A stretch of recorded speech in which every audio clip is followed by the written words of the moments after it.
Dan kita akan melihat bersama di kiri layar Anda, Praktikno sudah hadir menyapa warga. Kita lihat di sini ada bayi yang akan dilakukan cek kesehatan. Kita ketahui bersama bahwa ada 3 kategori yang akan dilakukan cek kesehatan dalam atau pada tanggal 10 Februari 2025 ini. Yakni kategori balita, dewasa dan juga lansia yang berulang tahun sejak Januari bisa langsung mendaftarkan diri untuk mengikuti program ini, untuk mengikuti cek kesehatan gratis. Kita akan simak bersama bagaimana interaksi Menteri Praktikno dengan warga.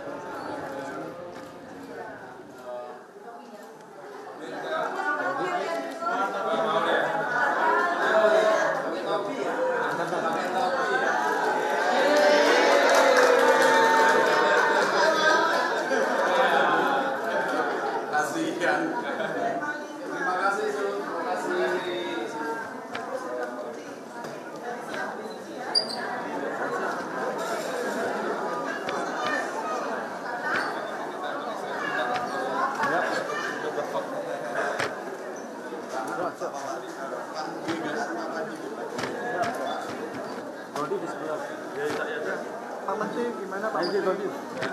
Di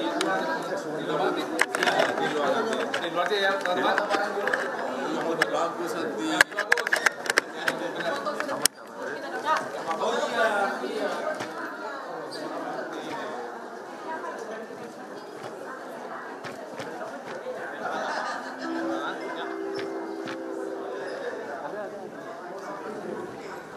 Baik, kita lihat bersama bagaimana Menko PMK Praktikno yang sudah atau melakukan interaksi dengan warga, dan tampaknya ini akan memberikan keterangan pers kepada awak media mengenai program pemeriksaan kesehatan gratis ini yang mulai kick off pada hari ini 10 Februari 2025 dari berbagai wilayah di tanah air, dan kita akan simak bersama pemirsa bagaimana pernyataan dari Praktikno.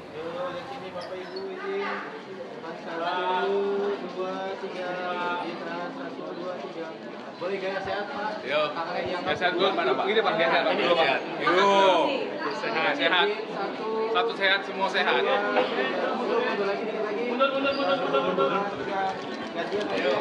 Oke, siap. Apanya mic-nya? Semua sehat. Satu sehat, semua sehat. Terima kasih.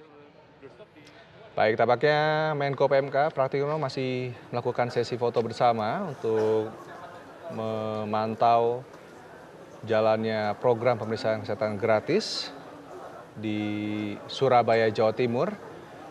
Di kota yang sama, di Surabaya, Menteri Kesehatan Budi Gunadi Sadikin juga melakukan pengecekan di lokasi di Puskesmas Manukan Kulon, Surabaya.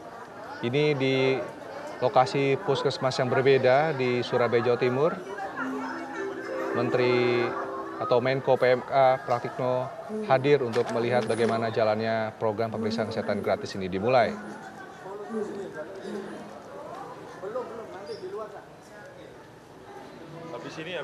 Menurut pemerintah, pemeriksaan ini adalah pemeriksaan kesehatan gratis ini bisa dijadikan sebagai kado untuk rakyat yang saat itu berulang tahun, di mana yang berulang tahun sejak bulan Januari dan hingga Februari, mulai hari ini sudah bisa mendaftarkan untuk mengikuti program pemeriksaan kesehatan gratis, di mana ada 3 kategori yang bisa dilakukan oleh warga.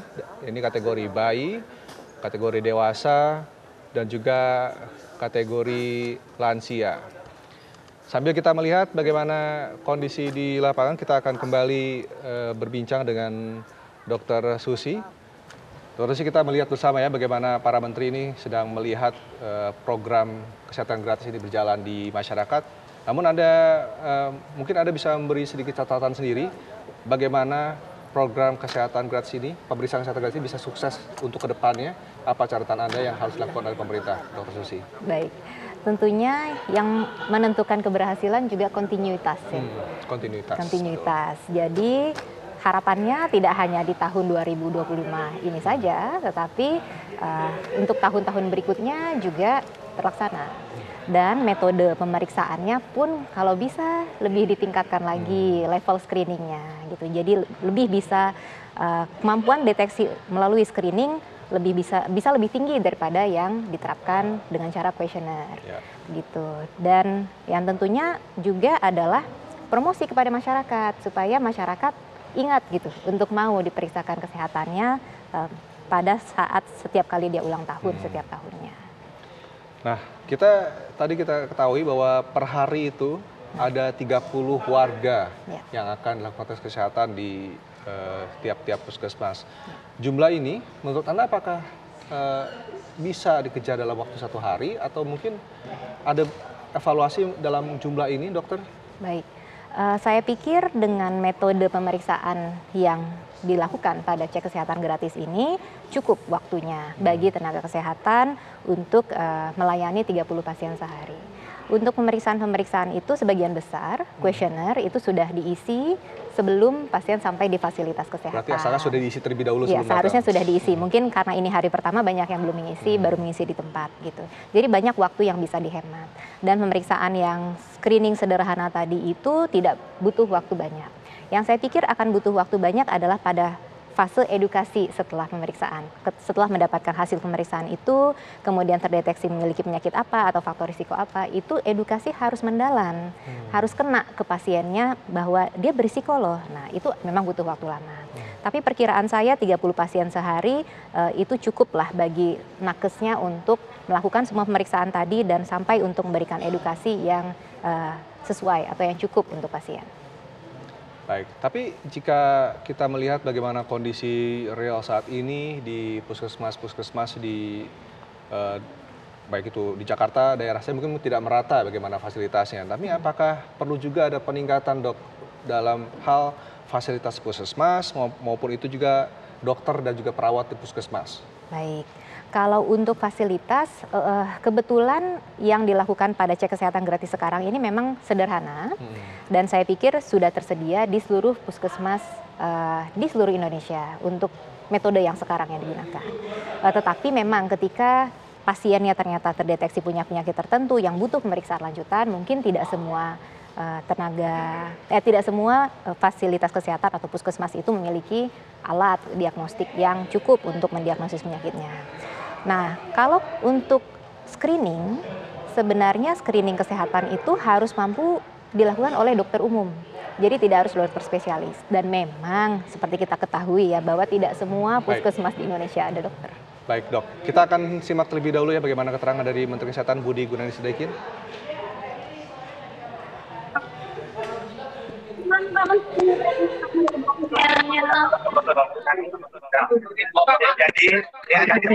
Permisi.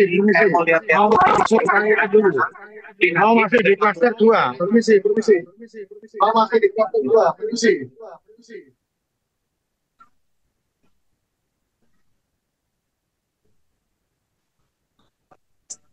Ya, Pak. Kerja di luar. Main dari kantor di luar.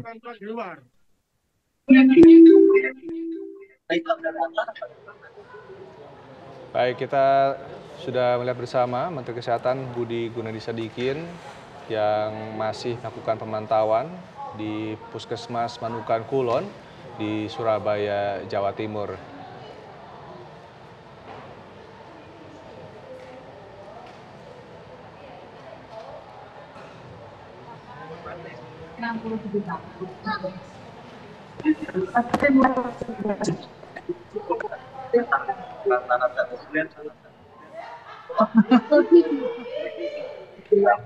Sama rata-rata masih lebih dari 74 menkesnya gagal gitu usianya masih